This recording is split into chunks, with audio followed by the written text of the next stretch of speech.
नमस्कार दोस्तों, आप सबका स्वागत है। आज जो हम चर्चा करेंगे लोक सेवा आयोग के बारे में चर्चा करेंगे। चूँकि मध्य प्रदेश लोक सेवा आयोग का आपको पता है 2021 का 20 का बेसिक कैलेंडर आ चुका है, जो कि 2021 में होना है उसका। और इस बार मध्य प्रदेश लोक सेवा आयोग ने अपना सिलेबस जो है बदला है, पाठ्यक्रम जो है बदला है। तो इस बदले हुए पाठ्यक्रम में क्या क्या है, ठीक है, ये जो बदलाव है पाठ्यक्रम का क्या है। तो आज जो ये क्लास है सिलेबस से शुरू होगी और उसके बाद धीरे धीरे हम सारी क्लासेस को अनवरत तरीके से आपके पास लेकर के आएंगे। बेहतर इसकी एक एक तकनीक, इसकी जो मूलभूत चीज़ें हैं उनको हम करेंगे। देखिए क्या है, हर जो तैयारी होती है, हर एक कोर्स या कहीं हर एक फील्ड की, जैसे मैं एक बात करूं पीएससी की, जैसे लोक सेवा आयोग जो हम सिविल सर्विस भी कहते हैं, ये गहन अध्ययन मांगती है। आप कुछ लोग कांस्टेबल एसआई की तैयारी करते हैं, व्यापम की तैयारी करते हैं, वो एक अलग कॉन्सेप्ट मांगती है। लोग मर्ज कर देते हैं तो वो फिर पीटी तक रह जाते हैं, या कि पीटी तक रह जाएंगे, फिर सोचते हैं कि मुख्य परीक्षा हमारा एग्ज़ाम क्यों नहीं निकल रहा। तो बहुत सारी चीज़ें हैं, हम इन हर एक पहलुओं को देखेंगे उसके बारे में। खैर अभी तो हम चर्चा ये कर रहे हैं कि इसका जो 2020 का सिलेबस है, इतना बेहतरीन सिलेबस है। पूरे देश में इस समय जो प्रारंभिक परीक्षण जिस प्रकार का सिलेबस डाला गया है, वो बहुत ही, मैंने कहना चाहिए कि आज के समय में उसकी उपयोगिता बहुत ज़्यादा बढ़ी है। और आगे आने वाले समय में दूसरे राज्य भी बहुत कुछ हमारे राज्य के सिलेबस से लेंगे। तो चर्चा करते हैं। सबसे पहले मैं आपको सिलेबस निकालता हूं, पूरी सिलेबस चर्चा करते हैं 2020 में क्या बदलाव किए गए हैं, उसके बाद फिर कक्षा की बाकी चर्चा करेंगे, ठीक है। तो जैसा कि आपको दिख रहा है, मध्य प्रदेश लोक सेवा आयोग का एक नया सिलेबस अभी जो हाल ही में आया है, तो उसकी चर्चा करेंगे। और ये सिलेबस 2020 का जो डाला गया था, अपडेट किया गया था कि स्टेट सर्विस एग्ज़ाम के लिए जो नया सिलेबस क्या होगा। जब नई सरकार आई थी तभी उसने डाल दिया था, इस बारे में अवगत कराया था कि भाई किस प्रकार से सरकार चीज़ें बदलती रहती, बदलाव करना जरूरी है समय के साथ। ये रहा आपका सिलेबस। मेंस एंड प्री का क्या आपका प्लान रहेगा, कैसे क्वेश्चन पूछेंगे एग्जाम में, कौन सी चीज़ें रहेंगी, तो उसको चलते हैं आगे, ओपन करते हैं, इसको देखते हैं क्या है इसमें बेसिक तौर पर, क्या कौन से ऐसे मुद्दे हैं जिस पे बात होगी।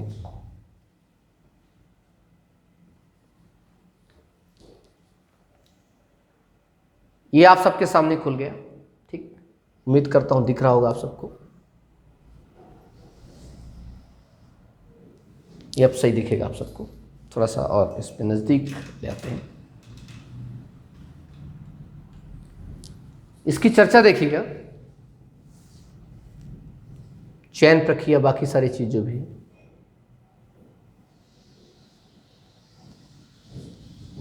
इसकी अगर और अच्छी कोई वो मिल जाए तो वो भी देखते हैं एक मिनट।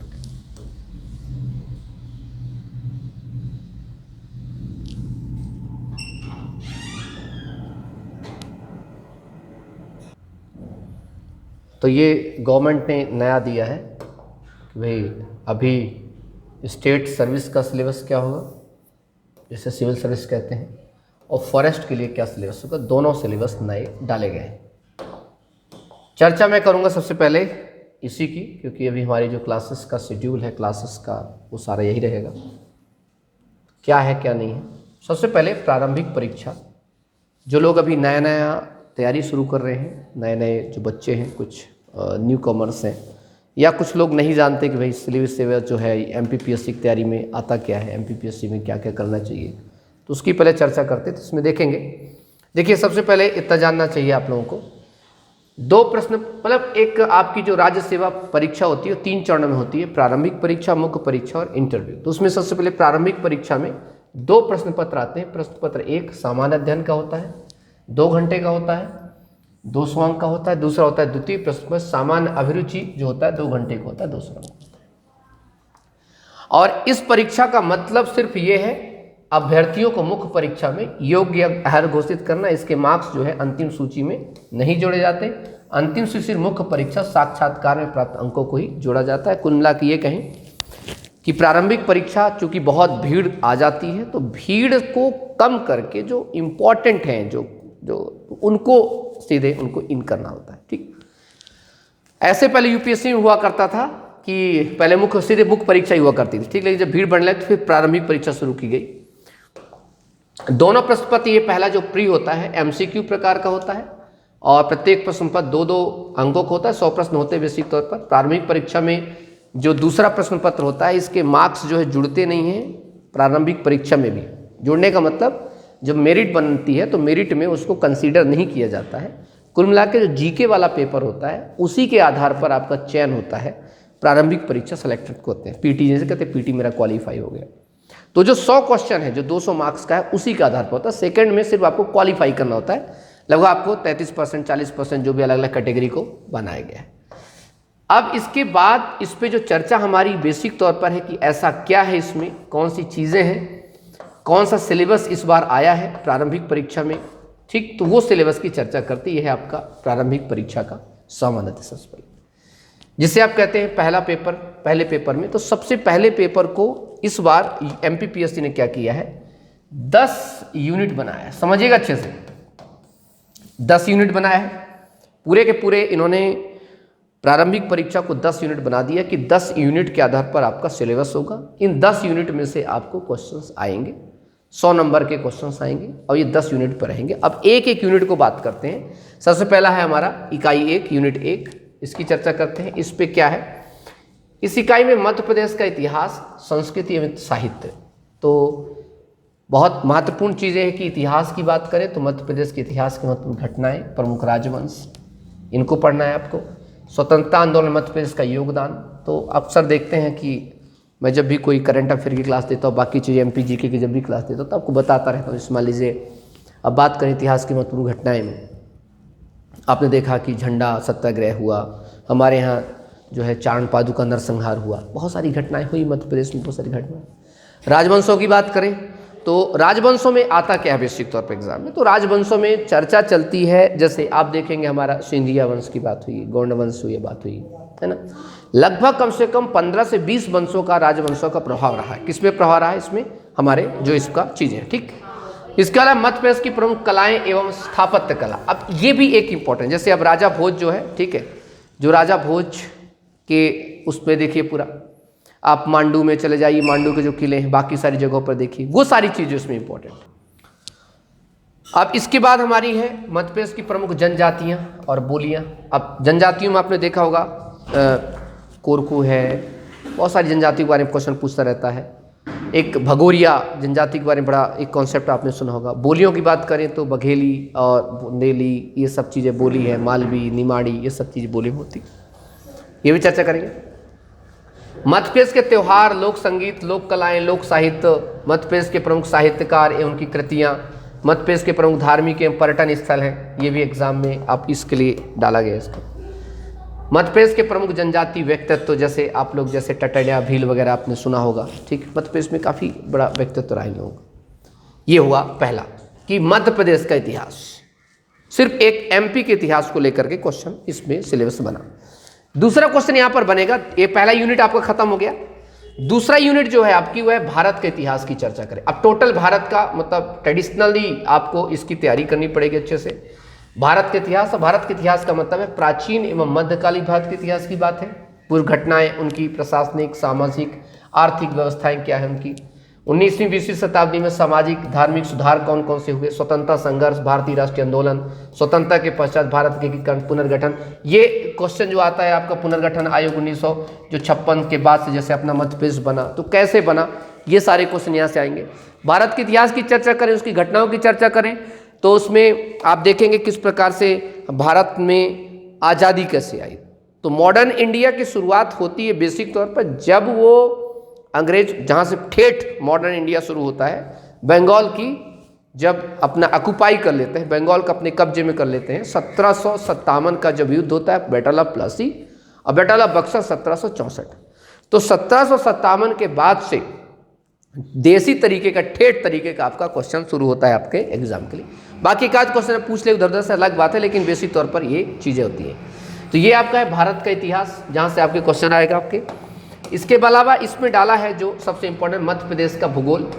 अब सिर्फ सीधे देखो, फिर से स्पेशल उसमें डाल दिए इंपॉर्टेंट कौन सा है, मध्य प्रदेश का भूगोल। तीसरा यूनिट है इसका कि मध्य प्रदेश के वन। अब वन आपको पता है कि मध्य प्रदेश में अभी एक नई रिपोर्ट आई है 2019 वाली, उसमें आपको देखना है कि मध्य प्रदेश में कितने प्रतिशत पे वन है, कितने प्रकार के वन है, सघन वन कितना है, विरल वन कितने हैं ना।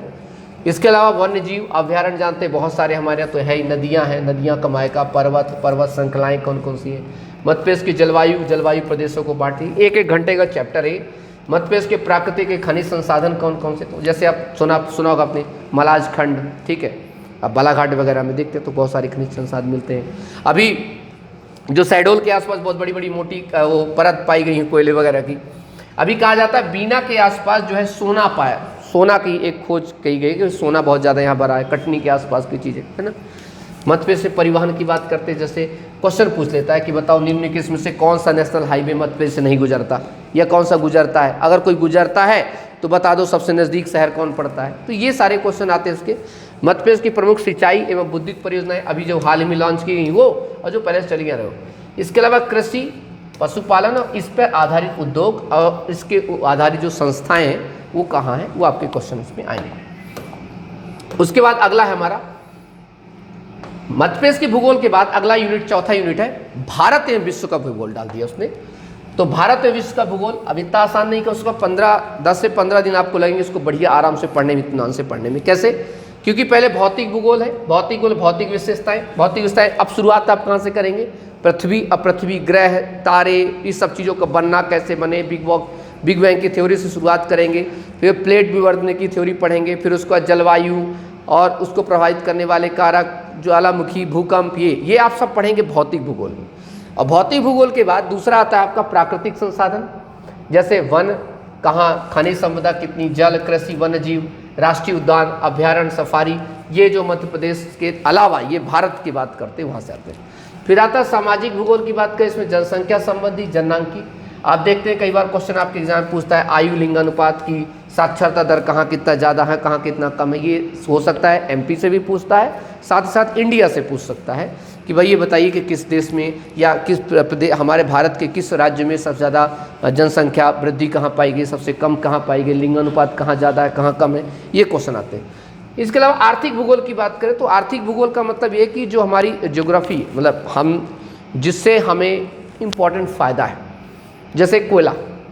अब आर्थिक भूगोल बहुत इंपॉर्टेंट, कोयला है, पेट्रोल है, गैस है, ये सब चीज़ों खोज होती है, इससे बहुत बेनिफिट होता है। तो इसलिए प्राकृतिक एवं जो है आर्थिक गतिविधियों के बाद है मानवीय संसाधन से उद्योग कहाँ है, यातायात के साधन कहाँ है। फिर इतना होने के बाद विश्व के भूगोल में 3 टॉपिक डाला है, लेकिन एक आध दो क्वेश्चन यहाँ से पूछता है। विश्व के महाद्वीप, अब जैसे कई बार पूछ लेता है महाद्वीप में, अभी एक बुद्धू जनजाति के बारे में पूछा तो कहाँ पाई जाती है, या मुझे टकला मकान कहाँ पाया जाता है, टकला मकान जो, ठीक है, कालाहारी कहाँ पाया जाता है, ठीक, तो सहारा मरुस्थल, ये बहुत सारी चीज़ें हैं जो आपके एग्जाम में आ सकते हैं। इसके अलावा देश, महासागर, नदियाँ, पर्वत, विश्व के प्राकृतिक संसाधन कहाँ कहाँ पाए जाते हैं, क्या पाए जाते हैं। इसके बाद परंपरागत, गैर परंपरागत ऊर्जा के स्रोत। तो चौथे यूनिट में ये है, क्योंकि ये इंपॉर्टेंट है। जैसे हमारे एग्जाम्पल के लिए अभी आप देखेंगे मध्य प्रदेश में एशिया का एक प्रकार से सबसे बड़ा है, एशिया में सबसे अच्छा खासा जान पहचान बनाने वाला एक सोलर पैनल शुरू किया गया अपने रीवा में, ठीक, गुड़ में शुरू किया, गुड़ तहसील में, रीवा में शुरू किया गया, तो भी एक अच्छा इंपॉर्टेंट है। ये हो गए। इसके बाद हम आगे चलते हैं, जब अगली यूनिट की बात करते हैं, अगला यूनिट 5वां यूनिट है, इसमें है राज्य की संवैधानिक व्यवस्था। इतना उठक पटक रहा है पिछले 2 सालों में कि यहाँ से क्वेश्चन पूछे, जैसे मध्य प्रदेश की संवैधानिक व्यवस्था में राज्यपाल की क्या भूमिका रही है। आपको पता है लालजी टंडन साहब थे, उनके देहांत हुआ, उसके बाद अभी आनंदीबेन पटेल को कार्यवाहक बनाया गया। मंत्रिमंडल बदल गए 2-2, 3-3 बार। विधानसभा के इस समय क्या चल रहा है, उच्च न्यायालय में अभी आपको पता है कि हाल ही में एक नए न्यायाधीश जी को अभी बोला गया कि भाई वो होंगे आने वाले समय में। और 30 स्तरीय पंचायती राज, पिछली बार तो क्वेश्चन कम से कम 6 से 7 क्वेश्चन बल्कि 10 क्वेश्चन पूछ लिए इसी से। अब वो पंचायती राज से क्वेश्चन क्यों पूछना चाह रहा है, क्योंकि वो जानना चाह रहा है, वो बताना चाह रहा है कि भाई मैं यहाँ से क्वेश्चन पूछ रहा हूँ क्योंकि अब आवश्यकता है हमें कि अपने सरकारों में पंचायतों को ऐड करो, पंचायतों को दरकिनार करके आप राज्य का भविष्य कभी सोच ही नहीं सकते। क्योंकि भारत जो है भारत में ग्रामीण, अभी देखिए जब कोरोना वायरस हुआ तो सब लोग भागे कहाँ, आखिरकार गांव भागे। गांव में स्प्रेड नहीं हुआ कोरोना, अगर हुआ भी है तो उनको ज़्यादा फर्क नहीं पड़ा, उनकी इम्यूनिटी पावर ज़्यादा स्ट्रांग थी। जिनको लोग कहते थे ये धूल लगाने वाले लोग, ये गोबर बस्ती वाले लोग, सच्चाई कहा जाए तो उन्हीं की जो इम्यून सिस्टम ज़्यादा मजबूत था, तो लोग शहर से भाग करके कहाँ गए, गाँव गए, तो वहाँ पर शुरू करें। इसके अलावा ये तो हो गया दूसरा राज्य की अर्थव्यवस्था के बारे में, प्रदेश की जननांक की जनगणना, ये 2011 आखिरी बार पूछी जाएगी, अभी इस साल आ जाएगी दूसरी नई। मध्य प्रदेश का आर्थिक विकास किस पे टिका है, इसके प्रमुख उद्योग धंधे कहाँ कहाँ, तो बेसिक तौर पर 3-4 जगह है जो आपको याद न करना है। जातियाँ, अनुसूचित जातियाँ और जनजातियाँ और राज्य की प्रमुख कल्याणकारी योजनाएं, जैसे एक आई थी, एक सबला योजना करके आई थी, सबल योजना करके आई थी कुछ, ठीक है, और भूजल योजना, बहुत सारी योजनाएं आई, ठीक है। ये सारी योजनाएं क्यों थी, उसकी एक वजह थी, वो सारी योजनाओं का क्या महत्व है हमारे मध्य प्रदेश, उससे पूछेगा। ये तो सिंपल। अब जो है भैया इस बार क्या किया है, पॉलिटी का सेक्शन बहुत ज़्यादा डाल दिया है। पॉलिटी का सेक्शन ये बताऊं कैसे डाला है, क्योंकि एक्ट जो थे पहले, जो अनुसूचित जाति कानून है, अनुसूचित जनजाति कानून वगैरह वाले, तो जो 3-4 मानवाधिकार, वो जो एक्ट खत्म किया, उस एक्ट की जगह कुछ नई चीज़ें उन्होंने डाला। उसके पहले क्या ये चीज़ें, भारत का संविधान, शासन प्रणाली एवं अर्थव्यवस्था, सीधे लिखा है उसने कि भारतीय शासन अधिनियम 1919, 1935 में दोनों पढ़ना कंपलसरी है, लेकिन आपको पूरा हिस्टोरिकल बैकग्राउंड से पढ़ लेंगे तो आप सही रहेगा आपके लिए।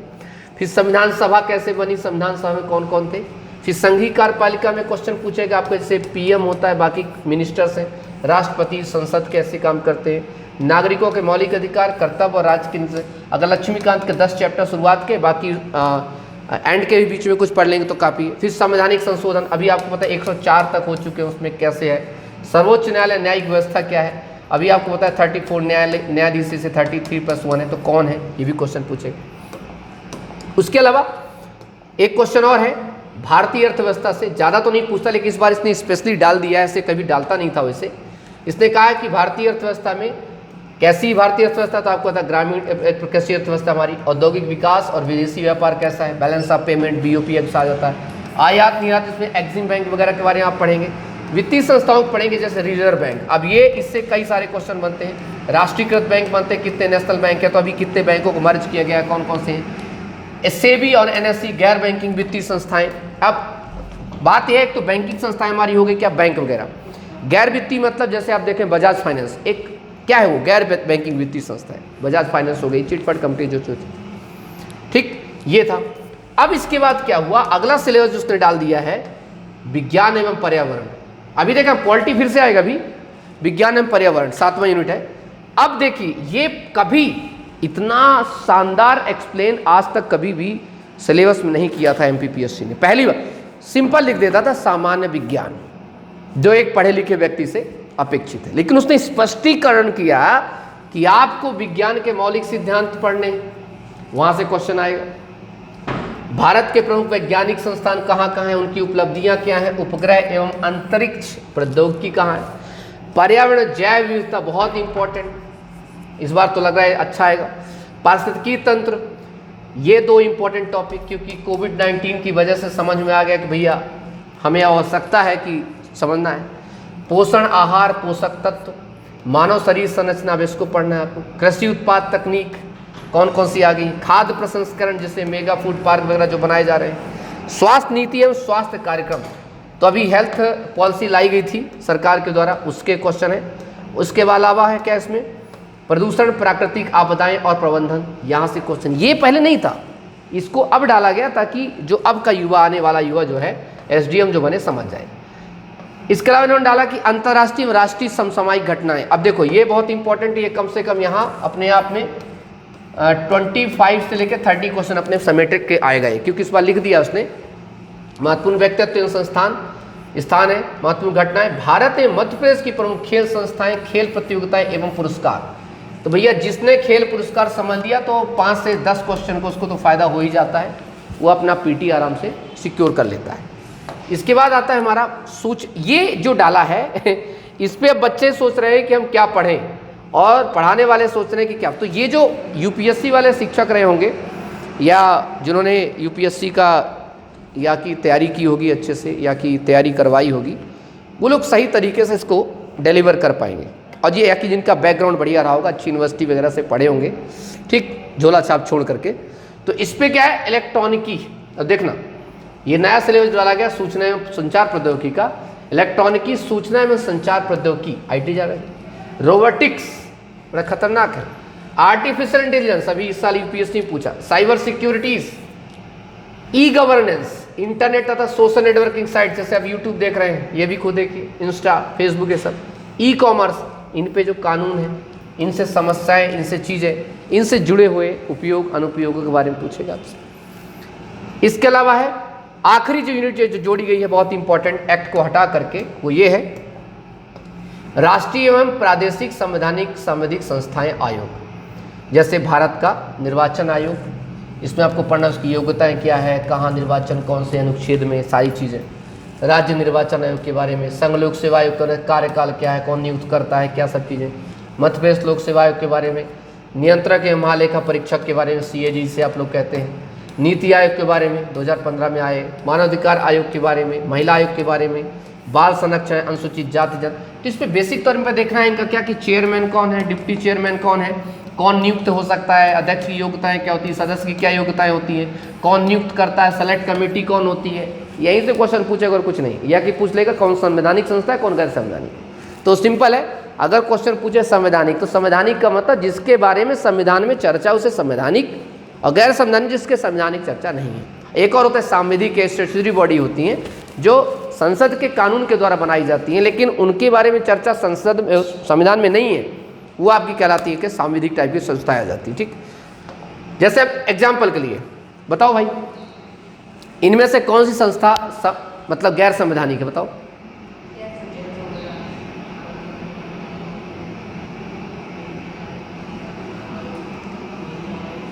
बताइए, बस हो गया, समझ गया मैं। ठीक, चलिए अब मुझे बता दीजिए।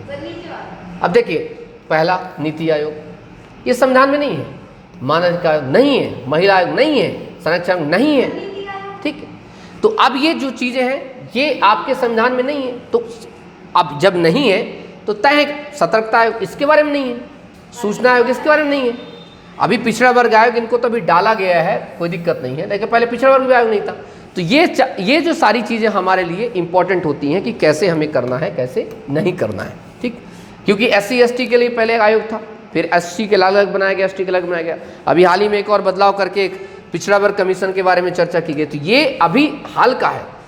ऐसे ही राष्ट्रीय हरित प्राधिकरण क्या है, खाद्य संरक्षण आयोग, ये सारी चीज़ें जो हैं आपकी हैं आपके इस पूरे के पूरे इसमें। तो ये था प्रारंभिक परीक्षा का सिलेबस।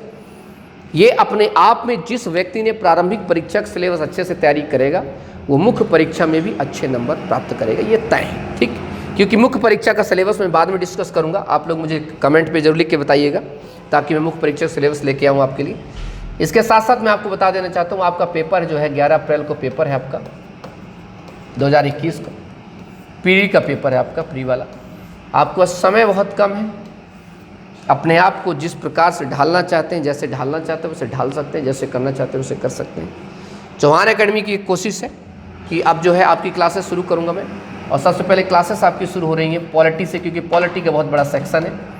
तो आप सभी लोगों से अनुरोध है, कल से पॉलिटी की क्लासेस आपको मिलेंगी, और समय रहेगा शाम को 4 बजे का, कि 4 बजे आपको क्लासेस जो है शाम को अपडेट कर दी जाए। आप शाम को 4 बजे तो सब लोग इंतजार शुरू एकदम करते हैं, एकदम बेसिक से शुरू करते हैं, पॉलिटी एकदम समझ से शुरू करते हैं। ठीक है, तो पहले पॉलिटी चलेगी, और उसके साथ साथ जो पॉलिटी के बाद एक आध हफ्ते के बाद दूसरा टॉपिक शुरू होगा, जो सबसे टफ टॉपिक इस बार डाला है, साइंस एंड टेक्नोलॉजी वाला, जिसमें साइबर सिक्योरिटी क्या है, रोबोटिक्स क्या है, इंफॉर्मेशन टेक्नोलॉजी क्या है।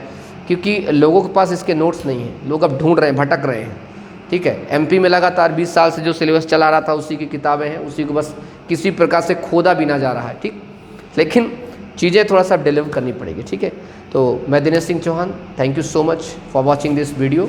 लोगों तक इसको पहुंचाएं ताकि ज़्यादा से ज़्यादा लोग जागरूक हो सकें, और अगर आप में क्षमता है, कैपेसिटी है कि आप SDM बन सकते हैं, DSP बनने के योग्य हैं, सिविल सर्वेंट बनने के योग्य हैं, then definitely you can start your preparation.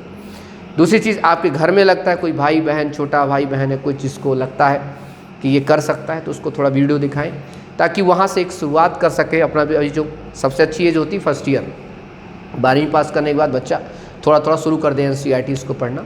तो NCERTs को लेकर के भी मैं आगे चीज़ों को करके चर्चा करूँ। ठीक, चलिए, thank you so much, bye bye, जय हिंद। और आपके कमेंट्स का इंतजार रहेगा मुख्य परीक्षा के लिए। अगर आपको सिलेबस जानना है तो, नहीं तो कल से हमारी क्लास शुरू हो जाएगी। कोई दिक्कत है तो भी आप क्वेश्चन शुरू कर सकते हैं, ठीक है। और बहुत जल्दी इसकी ऑनलाइन क्लासेस भी आपको जारी की जाएंगी। ऑनलाइन क्लास के लिए MPPSC का सिलेबस से बाकी और संबंधित कोई दिक्कत हो, सिर्फ MPPSC के लिए मैं पर्सनल नंबर अपना दे रहा हूँ 7827282211, ठीक। तो इसमें ऑनलाइन क्लासेस से संबंधित चीज़ें हैं, सिर्फ व्हाट्सअप करिएगा, उसमें सिर्फ लिखिएगा MPPSC ऑनलाइन क्लासेस, ठीक। इतना ही लिखना है आपको। प्रारंभिक परीक्षा के भी क्लासेस चलेंगे, उसके बाद फिर मुख्य परीक्षा क्लास शुरू करेंगे। चलिए, अपना सभी लोग ध्यान रखिए। जय हिंद, जय भारत, बाय, टेक केयर, नमस्कार।